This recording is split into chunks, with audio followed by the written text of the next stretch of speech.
Hermanos en Jesucristo, domingo a domingo profesamos en el credo que la Iglesia es católica. Y es tan así que la llamamos Iglesia católica, y no Iglesia una, Iglesia santa o Iglesia apostólica, que también podría haber sido, pues ella es todo eso. Hoy la palabra de Dios hace referencia a la catolicidad de la Iglesia, entendiendo que la palabra católica significa universal. La Iglesia es católica porque Cristo está presente en ella, lo que implica que recibe de Él la plenitud de los medios de salvación que Cristo ha querido: confesión de la fe recta y completa, vida sacramental íntegra y ministerio ordenado en la sucesión apostólica. La Iglesia, en este sentido fundamental, era católica el día de Pentecostés y lo será siempre hasta el día de la parusía. La palabra que hemos escuchado destaca, sin embargo, otro aspecto incluido en la catolicidad de la Iglesia. Ella es católica porque ha sido enviada por Cristo en misión a la totalidad del género humano. Si hasta el tiempo de Jesús, de hecho, los extranjeros, los no judíos, estaban marginados del pueblo de Dios, del Israel de la carne, ahora, con la venida del Mesías en carne, comienza a realizarse la promesa de que ante el Señor toda rodilla se dobla y toda lengua lo confiesa. Hemos oído a Isaías profetizar que habrá un tiempo futuro en que el Señor atraerá a los extranjeros a su monte santo. Son palabras que difícilmente se podían entender y aceptar en un ambiente judío que privilegiaba la pertenencia al pueblo de Dios según el criterio de ser descendiente carnal de Abraham. Y sin embargo, desde Abraham el Señor revela su voluntad de salvación universal. Le dice el Señor a Abraham: por ti se bendecirán todos los pueblos de la tierra. Y es constante la afirmación de que algún día todas las naciones deberán reconocer al Dios vivo y verdadero, de lo que es testimonio el salmo que se nos ha proclamado: oh Dios, que te alaben los pueblos, que todos los pueblos te alaben. La Iglesia está llamada a abarcar a todos los hombres, a todos los pueblos, a toda la humanidad.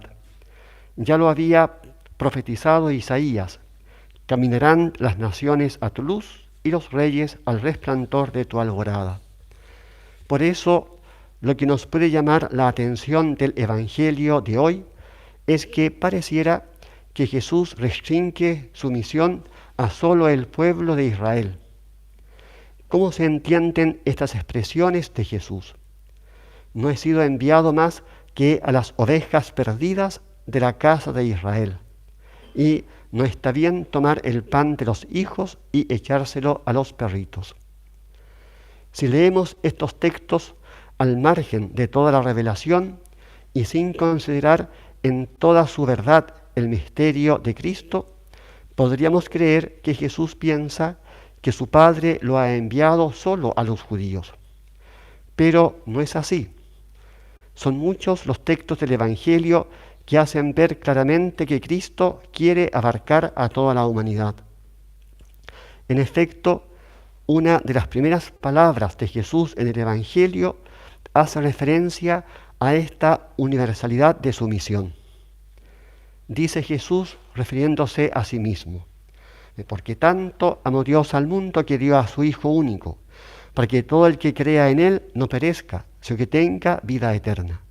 Porque Dios no ha enviado a su Hijo al mundo para juzgar al mundo, sino para que el mundo se salve por Él.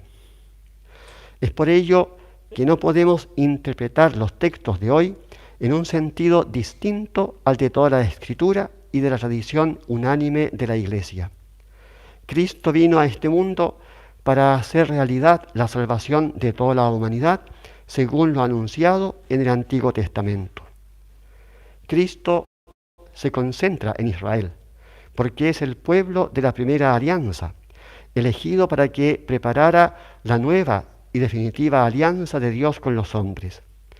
Toda la historia de Israel tenía como única razón de ser culminar con el nacimiento del Mesías, que es el mismo Jesús, el Salvador del mundo.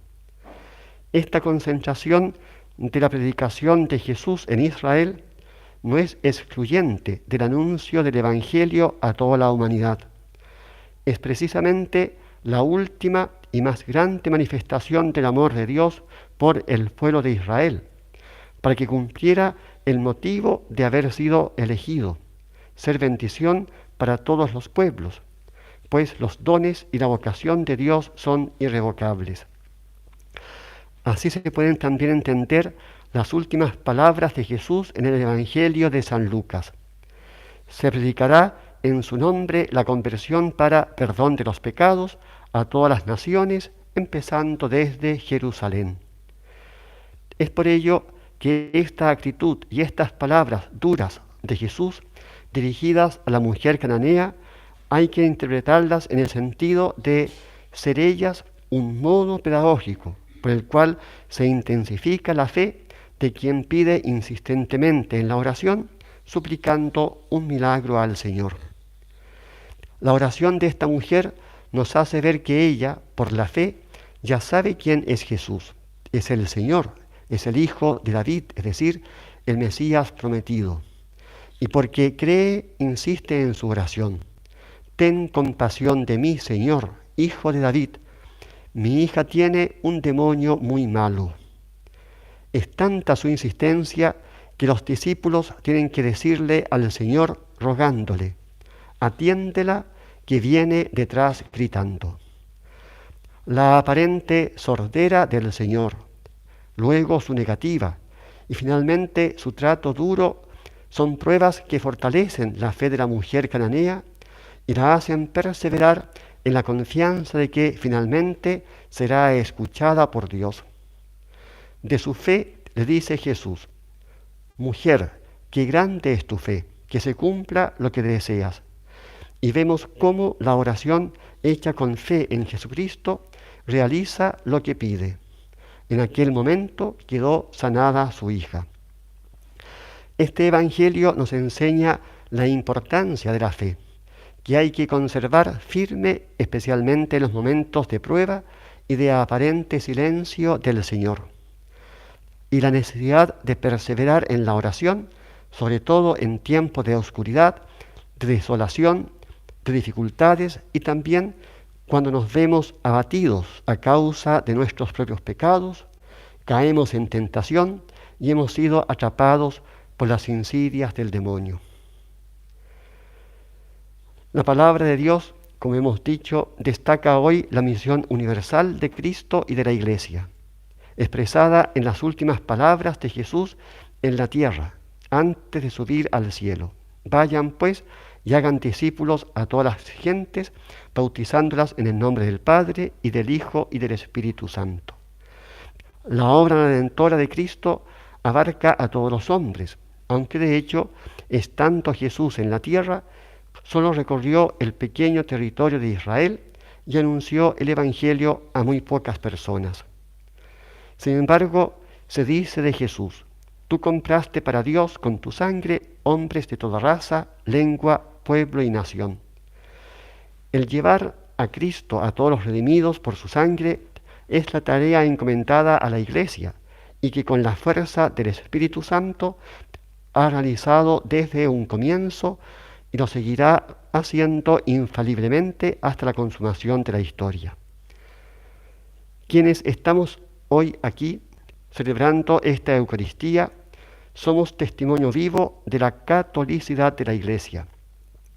En efecto, somos todos gentiles en relación con los judíos.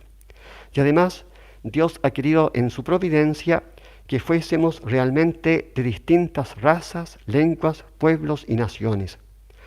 Esta diversidad es una enorme riqueza cuando se vive en la unidad de Cristo, expresada en la confesión de una misma fe, de unos mismos sacramentos y de una misma comunión eclesial.